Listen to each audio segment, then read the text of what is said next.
பலரும் நம்ம நிகழ்ச்சிகளை தொடர்ச்சியாக பார்க்குறீங்க. ஆனால் சப்ஸ்கிரைப் பண்ண மறந்துடுறீங்க. நம்ம நேயர்கள் மறக்காமல் சப்ஸ்கிரைப் பண்ணுங்கள். இனி வரும் நாட்களில் நிறைய அரசியல் பேச வேண்டியிருக்கு.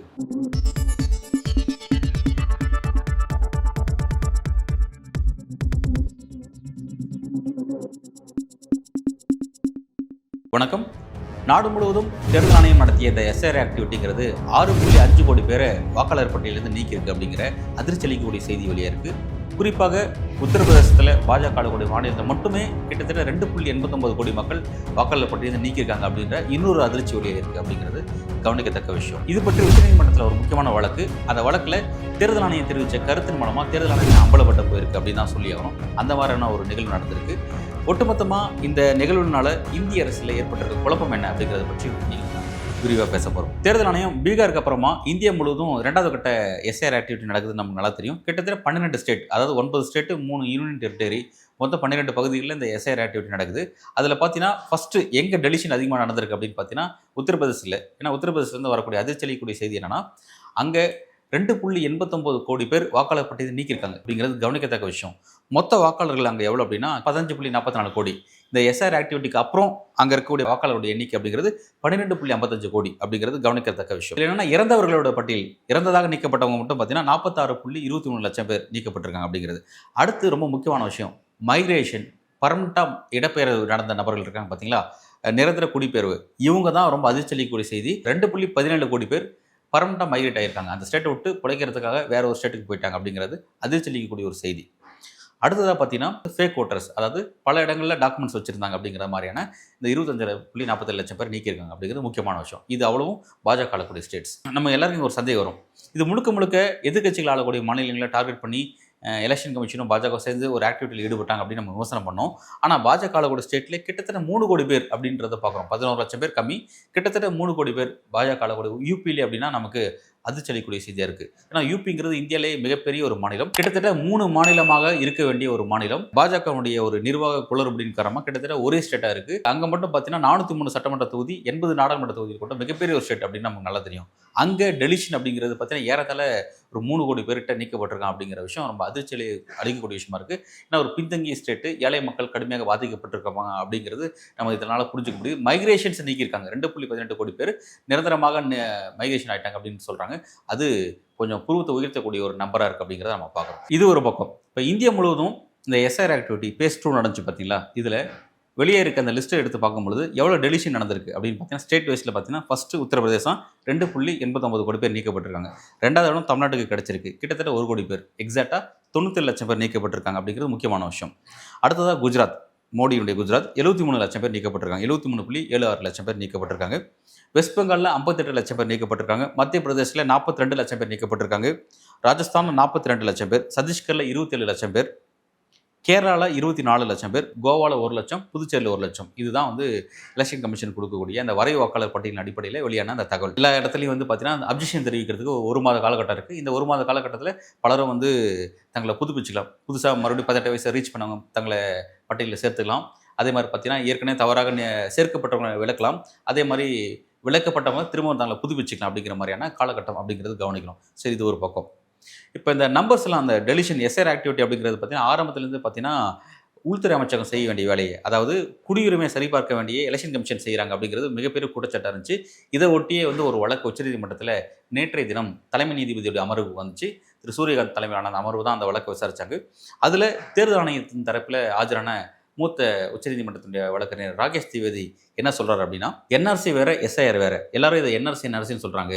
நேஷனல் ரிஜிஸ்டர் ஆஃப் சிட்டிசன்ஸ் அப்படின்னு சொல்கிறது தான் என்ஆர்சி, அதாவது குடியுரிமை பதிவேடு. இது குடியுரிமை பதிவேடு கிடையாது, இது வாக்காளர் பட்டியலை தயார் செய்யக்கூடிய நடவடிக்கை அப்படிங்கிறத சொல்கிறாங்க. ரெண்டாவது என்னென்னா, குடியுரிமை பதிவேட்டு நடவடிக்கையில் பார்த்தீங்கன்னா குழந்தையிலிருந்து பெரியவங்க வரையும் எல்லாருமே அதில் இடம் பெறுவாங்க. இதில் 18 வயசு நிரம்பியவங்க மட்டும் தான் இடம் பெறுவாங்க எஸ்ஐஆரில். ஸோ ஜஸ்ட் இது 18 அங்கே தான் ஸ்டார்ட் ஆகுது, இது எல்லாருக்குமானது கிடையாது அப்படிங்கிறாங்க. ரொம்ப முக்கியமாக இங்கே ராகேஷ் திவேதி ஒரு கருத்தை சொல்கிறார். என்ஆர்சியில் மனநல பாதிக்கப்பட்ட நபர்கள் கூட சேர்க்க முடியும், ஆனால் எஸ்ஐஆரில் மனநல நல்லா இருந்தால் மட்டும் தான் சேர்க்க முடியும் அப்படிங்கிறாங்க. அதன் மூலமாக என்ன சொல்ல வராங்க அப்படின்னா, மனநிலை சரியில்லாத நபர்கள் எப்படி ஒரு சரியான மக்கள் பிரதிநிதியை தேர்ந்தெடுப்பாங்க அப்படின்ற ஒரு கேள்வி எழுது. ஸோ அப்போ தவறான மக்கள் பிரதிநிதியை தேர்ந்தெடுத்தால் நம்மளை மனநிலை சரியில்லை அப்படின்ற மாதிரியான ஒரு பிராண்ட் பண்ண வாய்ப்பு இருக்குது. ஸோ எல்லாருமே சரியான மக்கள் பிரதிநிதியை தேர்ந்தெடுக்க அரசியல் தெளிவோடு இருங்க அப்படிங்கிற ஒரு கருத்தை இங்கே சொல்லிடுவோம். அடுத்தது ரொம்ப முக்கியமான ஒரு விஷயத்தை எலெக்ஷன் கமிஷன் தரப்போட அட்வொகேட் திரு ராகேஷ் திவேதி சொல்கிறார். என்ன சொல்கிறார் அப்படின்னா, எல்லாரும் சொல்லிட்டே இருக்காங்க. பீகார்ல இந்த எஸ்ஐஆர் ஆக்டிவிட்டி எலெக்ஷன் கமிஷன் செஞ்சாங்க. அங்க எவ்வளவு ஃபாரினர்ஸ் நீக்காங்கன்ற கேள்வி கேட்கறாங்க. அப்படின்ற கேள்வி அத ராகேஷ் திவேதியா சொல்றாரு. எலெக்ஷன் கமிஷன் தரப்பு அட்வொகேட் சொல்றாரு. அப்படி ஒரு கேள்வி கேட்காதீங்க. எவ்வளவு பேர் நீக்கணும்னு கேள்வி கேட்காதீங்க. இப்ப நாங்க வெளியிட்டிருக்க இந்த இறுதி பட்டியல்ல எவ்வளவு ஃபாரினர்ஸ் நீக்கப்பட்டிருக்காங்க. அதுல யாருமே இல்ல அப்படிங்கிறத நாங்க உறுதிப்படுத்தியிருக்கோம். அத வச்சு தான் நீங்க எங்களை மதிப்பிடணும் அப்படின்ற மாதிரி தங்களுக்கே ஒரு சர்டிஃபிகேட் கொடுத்துக்கிறாங்க. இப்ப நமக்கு என்ன விஷயம் கேட்கணும் அப்படின்னா, இந்தியாவுடைய பிரதமர் அவர்களும் உள்துறை அமைச்சர் அமித்ஷா அவர்களும் எல்லா இடத்துலயும் ஒரு விஷயம் சொல்லிட்டே இருப்பாங்க. தேர்தல் காலகட்டத்தில் இந்தியாவில் ஊடுருவல்காரர்கள் வந்துட்டாங்க. அந்த ஊடுருவல்காரர்களுக்கு வேணுங்கிற அபிஸ்மென்ட் பாலிடிக்ஸை இந்திய கூட்டணியும் காங்கிரஸும் செய்யறாங்க. அந்த திருப்திப்படுத்தக்கூடிய அரசியல் செய்யறாங்க அப்படிங்கிற சொன்னாங்க. வெளிப்படையாக யாரை சொல்றாங்கிறது நமக்கு நல்லா தெரியும். இஸ்லாமிய குறிப்பிட்டு தான் அப்படி பேசுறாங்க அப்படிங்கிறது நமக்கு தெரியும். அப்ப ஊடுருவல்காரர்கள் சொல்லிட்டு நாட்டினுடைய 2 மிகப்பெரிய பவர் செக்டார் பிரதமரும் உள்துறை அமைச்சரும் பேசிட்டே இருக்காங்க. அப்படி இருக்கும்போது எத்தனை ஊடுருவல்காரர்களை நீங்க ஐடென்டிஃபை பண்ணீங்க இந்த ஆக்டிவிட்டி மூலமா? ஏன்னா உங்களோட விஷயம் என்னன்னா, இது பியூரிட்டின்னு சொல்றீங்க. இந்த வரைவு வாக்காளர் பட்டியலில் ஒரு சுத்தமானது புனிதமானதுன்னு சொல்றீங்க. அப்படி புனிதமானதுல நீங்க எவ்வளவு புனிதம் கெட்டு போயிருச்சு, அது எந்த அளவுக்கு நீங்க புனிதமாக்குனீங்க? அப்ப அந்த இடைப்பட்ட அந்த புனிதம் கெட்டு போறதுக்கு காரணமான நபர்கள் யாருன்றதை பேசி ஆகணும்ல. பீகார்ல நீங்க எவ்வளவு பேர் ஊடுருவல்காரரை நீக்கினீங்க அப்படின்ற ஒரு கேள்விக்கு அது தேவையில்லாத கேள்வின்னு சொல்றாங்க. அந்த கேள்வி கேட்காதீங்க அப்படின்னு ராகேஷ் திவேதி சொல்றது நமக்கு எதை ஞாபகப்படுத்துது அப்படின்னா, நீதிமன்றத்தில் ஒரு சொல்லாட்சி இருக்கும். அது என்ன அப்படின்னா, 1000 குற்றவாளிகள் தப்பிச்சிடலாம், ஆனால் ஒரு நிரபராதி தண்டிக்கப்படக்கூடாது அப்படின்றது. அதை எலெக்ஷன் கமிஷன் அதை கொஞ்சம் மாடிஃபை பண்ணி டிங்கரிங் பண்ணி எப்படி சொல்றாங்க பாருங்க. எவ்வளவு ஊடுருவல்காரர்களை நீங்க கண்டுபிடிச்சுன்னு கேட்காதீங்க, ஆனா எங்களோட இறுதி பட்டியலில் ஒரு ஊடுருவல்காரர்கள் கூட இல்லை அப்படின்றத நீங்க கவனிச்சு பாருங்க அப்படின்னு சொல்றாங்க. நம்ம கவனிக்க வேண்டிய விஷயம் என்னன்னா, பீகார்ல உண்மையிலே அந்த கிளியர் டேட்டா கிடைச்சிருந்துச்சு அப்படின்னா, ஏன்னா அந்த கேஸ் பெண்டிங்ல இருக்கு, அந்த கேஸ் சுப்ரீம் கோர்ட்ல பெண்டிங்ல இருக்கு. கிளியர் டேட்டா கிடைச்சிருச்சுன்னா, ஒருவேளை அங்கே வந்து நம்ம பார்த்தோம் 67 லட்சம் பேர் நீக்கப்பட்டாங்க. அப்புறம் ஃபைனல் ரிசல்ட் வரும் 47 லட்சம் பேர் நம்ம பார்த்தோம். அந்த 47 லட்சம் பேர் 1 லட்சம் பேர் ஊடுருவல்காரர்கள் வச்சுக்கோங்களேன். அட்லீஸ்ட் ஒரு 100 பேர் ஊடுருவல்காரர்கள் வச்சுக்கோங்களேன். அந்த ஊடுருவல்காரர்கள் உள்ள வந்தாங்கன்னா அதுக்கான பொறுப்பு இருக்கிறதுன்னு ஒரு துறைன்னு ஒன்று இருக்குல்ல. அது எந்த துறைனா அந்த உள்துறை அமைச்சகம் தான், உள்துறை அமைச்சர் அமித்ஷா தான் அப்படிங்கிறது நமக்கு நல்லா தெரிஞ்ச விஷயம். அப்போ ஏன்னா பார்டர் செக்யூரிட்டி ஃபோர்ஸ் அவர் தான் கையில் வச்சிருக்காரு. ஒருத்தர் பார்டரை தாண்டி வராருன்னா அதை கண்ட்ரோல் பண்ண வேண்டிய பொறுப்பு அவர்கிட்ட இருக்கு. ஆனால் அவர் அந்த பொறுப்பை விட்டுட்டு ஒவ்வொரு ஸ்டேட்லையும் எங்கே எலெக்ஷன் நடக்குது, ஒவ்வொரு எலெக்ஷன் போய் எப்படி வெற்றி பெறுறது, அங்கே என்னென்ன தகுதித்த வேலைகளை பார்க்கறது, எப்படி கூட்டணியை உருவாக்குறது, இதுதான் அவர் கான்சென்ட்ரேட் பண்ணுறாரு. அப்போ இந்த வேலையை அவங்க நீங்கள் பார்க்க மாட்டீங்களா? எப்படி இந்த வேலையை யார் பார்ப்பாங்க? இப்போ ஊடுருவல்கார விஷயத்தை சுப்ரீம் கோர்ட்டில் என்ன சொல்லலாம், அந்த கேள்வியை கேட்காதீங்க நீங்கள் சொல்கிறீங்கன்னா அந்த கேள்வி தான் கேட்போம், அந்த கேள்வி நீங்கள் பதில் சொல்லி தான் ஆகணும் அப்படின்ற மாதிரி தான் அவங்கள நோக்கி நம்ம எழுப்ப வேண்டிய கேள்வியாக இருக்குது. அப்போ வெளிப்படையே தெரியுது, நாட்டினுடைய உள்துறை அமைச்சரை காப்பாற்ற வேண்டிய ஒரு வேலையை எலெக்ஷன் கமிஷனுக்கு செஞ்சுட்டு இருக்காங்க, பட்டவர்த்தமாக செஞ்சுட்டு இருக்காங்க அப்படிங்கிறதான் இங்கே நம்ம புரிஞ்சுக்க வேண்டியதாக இருக்குது. இதில் என்னன்னா, நம்ம ஆரம்பத்திலே நம்ம பார்த்தோம், இந்த எஸ்ஐஆர் ஆக்டிவிட்டியில் ஆதாரம் சேர்த்துக்க மாட்டேன்னு சொன்னாங்க. அதில் ஒரு நியாயம் இருக்குது. ஏன் அப்படின்னு சொல்ல வரோன்னா, ஏன்னா ஆதாரம் வந்து இங்கே எப்படி கிடைக்குது அப்படின்னா, இந்திய சிட்டிசன்ஷிப் எல்லாருக்குமே ஆதாரம் கிடைச்சிரும். தாண்டி சிட்டிசனாக இல்லாத நபர்களுக்கும் ஆதார் கிடைக்குது. ஆதாருக்கான சட்டம் எப்படி இருக்குன்னா, இந்தியாவில் நீங்கள் வாழ்ந்தாவே போதும், இந்தியாவில் நீங்கள் வசிக்கிறீங்க, ஒரு வருஷமாக வசிக்கிறீங்க, அல்லது ஒரு 182 நாட்களை நீங்கள் கிராஸ் பண்ணி நீங்கள் வசிக்கிறீங்க அப்படின்னா, உங்களுடைய ப்ராப்பரான நீங்கள் வசிப்பிட சான்றிதழ்லாம் கொடுத்து நீங்கள் வந்து முகவரி சான்றிதழ்லாம் நீங்கள் கொடுத்து ஆதாரம் வாங்கிக்கலாம். ஸோ அப்படிப்பட்ட ஒரு ஆதாரம் வாங்குறது ஃபாரினர்ஸ் கூட ஈஸியாக வாங்க முடியும் அப்படிங்கிறது இவங்களோட விஷயம். அப்போ நம்ம இங்கே என்ன ஒரு கேள்வி கேட்குறோம் அப்படின்னா, 10 வருஷமாக அந்த ஆதாருக்கு நீங்கள் நிறைய பிரச்சாரம் பண்ணீங்க. ஆதார் தான் எல்லாம் முக்கியமானது, ஆதார் இல்லாமல் எதுவுமே கிடையாது, ஆதார் இருந்தால் தான் அரசாங்கத்துடைய எந்த ஒரு நலத்திட்ட உதவியும் பெற முடியும், பேங்க் அக்கௌண்ட் ஓப்பன் பண்ணுறதுக்கு ஆதார் வேணும், பேன் கார்டு ஓப்பன் பண்ண ஆதார் வேணும், எல்லா இடத்துலையும் ஆதார்னு சொன்னீங்க. ஆனால் நீங்கள் அந்த ஆதாரமற்ற ஒன்று அப்படின்னு சொல்லி நீங்களே சொல்லிட்டீங்க. ஏன்னா உங்களுடைய இந்த எஸ்ஆர் ஆக்டிவிட்டியில் ஆதாரம் நீங்கள் ஏற்றுக்க மாட்டேன்னு சொல்லிட்டீங்க. ஏன்னா அந்த சட்டம் அந்தளவுக்கு அதில் ஒரு சில லேக் இருக்குது, அந்த லேக் மூலமாக அதில் பெரிய தப்பு நடக்குதுன்னு நீங்கள் சொல்கிறீங்க. அப்புறம் ஏன் இந்த 10 வருஷமாக அதுக்கு இம்பார்ட்டன்ஸ் கொடுத்தீங்க? அது எல்லார் மக்களும் அதை வாங்குறதுக்கு அவ்வளோ மக்கள் ஏன் அந்தளவுக்கு மக்கள் அதை நோக்கி உந்தி தள்ளினீங்க? இன்றைக்கி நீங்களே அதை ஏன் வந்து ட்ராப் பண்ண வைக்கிறீங்க? அதை ஏன் அந்த விஷயத்தை நீங்களே ஏன் கேன்சல் பண்ணுறீங்க? ஏன் அந்த விஷயத்தை ரத்து பண்ணுறீங்க? புரிஞ்சிக்கவே முடியல. இப்படி ஒரு கேள்வி நம்ம மத்திய பாஜக அரசு நோக்கி எழுப்ப வேண்டியது இருக்குது. இன்னொரு எக்ஸ்ட்ரீம் லெவலில் ஒரு விஷயம் போயிருக்கு. அது என்ன அப்படின்னா, பாஜக ஆளக்கூடிய உத்தரப்பிரதேச மாநிலம், அங்கே என்னன்னா யோகி ஆதித்யநாத் தலைமையில் அந்த கவர்மெண்ட் இடையில வந்து ஒரு ஜிஓவை போட்டிருக்காங்க. என்னன்னா, இனிமேல் வந்து நீங்கள் கல்வி கடன் பெறுவதற்கு, முதியோர் உதவித்தொகை பெறுவதற்கு, ஒரு வேலையில் நீங்கள் சேருவதற்கு ஆதார் வந்து கட்டாயங்கிறது கிடையாது, ஆதார் வந்து ஏற்றுக்க மாட்டோம் அப்படின்றாங்க. காரணம் என்ன? ஆதாரில் இருக்கிற டேட் ஆஃப் பர்த் வந்து சரியாக இருக்க மாட்டேங்குது. சில ஃபேக் டாக்குமெண்ட்ஸ் மூலமாக ஒரு தவறான உங்களுடைய வயதை நீங்கள் காமிச்சிருக்கீங்க அப்படின்ற மாதிரியான ஒரு குற்றச்சாட்டை முன் வச்சு ஆதாரை ரத்து பண்ணியிருக்காங்க அப்படிங்கிறது கவனிக்கத்தக்க விஷயம். குறிப்பிட்ட இடத்துல ரத்து பண்ணியிருக்காங்க. இதோட எக்ஸ்ட்ரீம் லெவல் இன்னொரு இடம் என்னன்னா, மகாராஷ்டிராவில் அங்கேயும் பாஜக ஆளக்கூடிய நம்ம தேவேந்திர பட்னாவிஸ் ஆளக்கூடிய பாஜக ஸ்டேட், அங்கே என்ன பிரச்சனை போயிட்டு இருக்கு அப்படின்னா, 2023க்கு பிறகு யாராவது வந்து பர்த் சர்டிஃபிகேட் கேட்டிருந்தாங்கன்னா, ஆதாரை பேஸ் பண்ணி பர்த் சர்டிஃபிகேட் கேட்டிருந்தாங்கன்னா அந்த ஃபார்மை ஃபுல்லாக கேன்சல் பண்ணுங்க, யாருக்குமே இதே பர்த் சர்டிஃபிகேட் கிடையாதுன்ற அளவுக்கு அங்கேயே ஜிஓ போட்டிருக்காங்க. அந்த அளவுக்கு வந்து ஒரு பெரிய சிக்கல் போயிட்டு இருக்கு. ஏன் அப்படின்னா, இந்த 10 வருஷமாக நீங்கள் தான் அந்த ஆதாருக்கு இந்த அளவுக்கு ஒரு விளம்பரம் பண்ணீங்க, எல்லா இடத்துக்கும் அந்த சாதாரண மனிதனுடைய அடையாளம்னு சொன்னீங்க. ஆனால் இன்றைக்கி அதை நீங்கள் ஏன் இந்த அளவுக்கு ஒன்றும் இல்லாமல் ஆக்கியிருக்கீங்க? நீங்கள் ஆளக்கூடிய முக்கியமான 2 ஸ்டேட்லேயே வந்து அதோடைய நம்பகத்தன்மை கேள்விக்குறியாக இருக்குது. அப்போ அப்படி இருக்கும்போது சாதாரண மக்களை எவ்வளோ அலக்கடைக்க ஆரம்பிச்சிருக்கீங்க. இப்போ நீங்கள் செய்யக்கூடிய இந்த எஸ்ஆர் ஆக்டிவிட்டி, ஏற்கனவே நீங்கள் ஆதாருக்கு பண்ண அந்த பிரச்சாரம், இதெல்லாம் வந்து மக்களை கேள்விக்குறியான அவனோட ஃபியூச்சரை வந்து கேள்விக்குறியாக்கக்கூடிய இடத்துக்கு தள்ளப்பட்டிருக்கு. ஏன் அப்படின்னா, இன்னைக்கு நம்ம வந்து ஒரு சாதி சான்றிதழ் வாங்குறதோ, அல்லது ஒரு பிறப்பு சான்றிதழ் வாங்குறதோ, இல்லை இருப்பிட சான்றிதழ் வாங்குவதற்காகவோ, எது வாங்குறதாலும் சரி, ஒரு லோக்கல் இருக்கக்கூடிய விஓ ஆஃபீஸில் போயிட்டு மணிக்கணக்காக காத்திருக்க வேண்டியதாக இருக்குது. அதே மாதிரி ரெவன்யூ இன்ஸ்பெக்டர் ஆர்ஐ ஆஃபீஸில் போய் காத்து கிடக்க வேண்டியதாக இருக்குது. தாசில்தார் ஆஃபீஸுக்கு போக வேண்டியதாக இருக்குது. அங்கெல்லாம் போய் மணிக்கணக்காக காத்திருந்து சில பல லஞ்ச பணங்களை கொடுத்தா மட்டும் தான் அங்கே வேலையே நடக்குது அப்படின்ற மாதிரி தான் நிலைமை இருக்குது.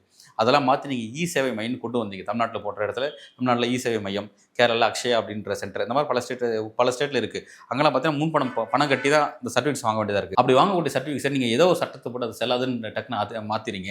அதில் இருக்க டேட்டா பார்த்து சரியில்லை, ஸோ அதனால் நான் அதை கன்சிடர் பண்ண மாட்டேன் அப்படிங்கிறீங்க. அப்போ சாதாரண மக்கள் வந்து மிகப்பெரிய ஒரு நெருக்கடிக்கு தள்ளப்படுறாங்க, ஒரு குழப்பமான நிலைக்கு தள்ளப்படுறாங்க அப்படிங்கிறத புரிஞ்சிக்க வேண்டியதாக இருக்குது.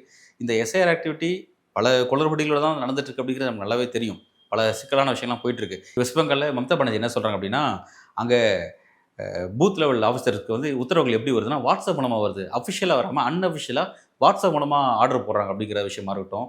அதே மாதிரி பார்த்தீங்கன்னா, அங்கே வந்து பிஎல்ஓ பூத் லெவல் ஆஃபீஸர்ஸையும் பூத் லெவல் ஏஜென்சியும் பிரித்து வச்சுருக்காங்க. Booth level agents BLO reach பண்ண முடியல, அந்த அளவுக்கு உள்ள பாலிடிக்ஸ் பண்ணிட்டு இருக்காங்க அப்படின்ற மாதிரி ரொம்ப ஸ்ட்ராங்கான குற்றச்சாட்டை வச்சுருக்காங்க. மிகப்பெரிய ஒரு வழக்கை, நிறைய விஷயத்தை பட்டியலிட்டு ஒரு முக்கியமான ஒரு வழக்கை சுப்ரீம் கோர்ட்டுக்கு கொண்டு வந்திருக்காங்க மம்தா பானர்ஜி. அந்த விஷயத்துலையும் எலெக்ஷன் கமிஷனுக்கு ஒரு நெருக்கடி இருக்குன்னு நம்ம பார்க்க வேண்டியதாக இருக்குது. அந்த மாதிரியான பல குளறுபடியோடு தான் இந்த எஸ்ஐஆர்ங்கிறது நடக்குதுங்கிறது நமக்கு நல்லா தெரியும். ஆனால் இந்த எஸ்ஐஆர் மூலமாக வாக்காளர் பட்டியலிருந்து மக்கள் நீக்கப்படுறது அப்படிங்கிறது சாதாரண விஷயமாக கருத முடியாது. ஏன்னா இனி வரும் நாட்களில் 2025 எஸ்ஐஆர் நடந்தபோது உங்கள் பேர் அதில் இருந்துச்சா, அப்படி அந்த பேர் இருந்தால் மட்டும் வாங்க, அவங்களுக்கு மட்டும் தான் அந்த ஸ்கீம் அப்படின்னு சொல்லிட்டு கவர்மெண்ட் அறிவிக்கிறதுக்கு ரொம்ப நேரம் ஆகாது.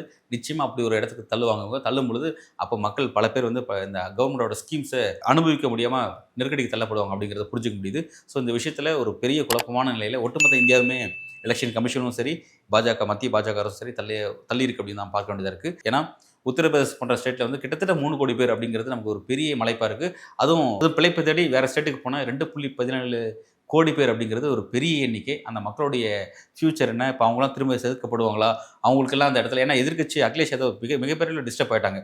3 கோடி பேர் அப்படின்னு ஆச்சரியமாக பார்க்குறாங்க. அந்த அளவுக்கு எண்ணிக்கை பெருசாக இருக்குது. ஸோ வந்து இந்த மாதிரியான விஷயத்தை எப்படி வரும் நாட்களில் எதிர்க்கட்சிகள் ஹேண்டில் பண்ண போகிறாங்க, எதிர்க்கட்சிகள் சவாலான விஷயமா இருக்குது. இந்தியா மிகப்பெரிய ஒரு குழப்பமான இடத்துல இருக்குது அப்படின்னு நம்மளால் புரிஞ்சிக்க முடியுது. ஏன் அப்படின்னா, இந்த அவசரமான இந்த எஸ்ஐஆர் ஆக்டிவிட்டி ப்ராப்பரான வாய்ப்புகளே கொடுக்காம பல பேரை வந்து வாக்காளர் பட்டியலிருந்து நீக்கிறதோ, அல்லது ஆதார் கார்டு செல்லாதன்னு அப்படின்னு அறிவிக்கிறதோ, இந்த மாதிரியான விஷயங்கள் அப்படிங்கிறது மக்களை ஒரு பெரிய குழப்பமான இடத்துக்கு தள்ளுது. கட்சிகள் இதில் பயப்படுறாங்க அப்படிங்கிறது புரிஞ்சிக்க முடியுது. ஆனால் கட்சிகளுக்கு அப்ஸ் அண்ட் டவுன் இருக்கும். இன்றைக்கி ஆட்சியில் இருப்பாங்க, நாளைக்கு ஆட்சியில் இல்லாமல் போவாங்க, அது மாறும். ஆனால் சாதாரண மக்கள் இருக்காங்க, அவங்களுடைய எதிர்காலம் அப்படிங்கிறது பார்த்தீங்கன்னா, இந்த அடிப்படையில் ஒரு வாக்காளர் பட்டியலில் அவங்களோட வாக்களிக்கக்கூடிய அந்த உரிமையாக இருக்கட்டும், ஆதார் பெற்று ஆதார் மூலமாக ஸ்கீம்ஸை அனுபவிக்க வேண்டிய அவங்களோட உரிமையாக இருக்கட்டும், அல்லது அவங்களோட பர்த் சர்டிஃபிகேட் இல்லை அடிப்படை ஆவணங்கள் எதுவாக இருந்தாலும் சரி, இதெல்லாம் வந்து சரியாக இருக்கணும் அப்படிங்கிறது மக்களுக்கு முக்கியமான விஷயம். அது இல்லாத பட்சத்தில் எந்த மக்கள் வேணாலும் ஈஸியாக விளிம்புநிலையிலேருந்து, ஏற்கனவே விளிம்புநிலையில் இருக்க மக்களாக இருக்காங்க, இந்த ஸ்ட்ரெச்சிலேருந்து வெளியே தள்ளப்படுறதுக்கான வாய்ப்புகள் அதிகமாக இருக்குது அப்படின்னு நாம் பார்க்க வேண்டியதாக இருக்குது. அதை நோக்கி இந்த மக்கள் தள்ளப்படக்கூடாது, அவங்களுடைய ஃபியூச்சர் பாதிக்கப்படக்கூடாது அப்படிங்கிறத நம்ம இதில் வலியுறுத்த வேண்டிய கருத்துக்களாக இருக்குது. எனவே இந்த சப்ஜெக்ட்லாம் அடுத்த கட்டமாக எதை நோக்கி நகரப்போகுது, இந்த சிக்கல்லாம் எப்படி களையப்பட போகுது அப்படிங்கிறதெல்லாம் நம்ம பொறுத்திருந்து பார்க்கலாம். மிக்க நன்றி.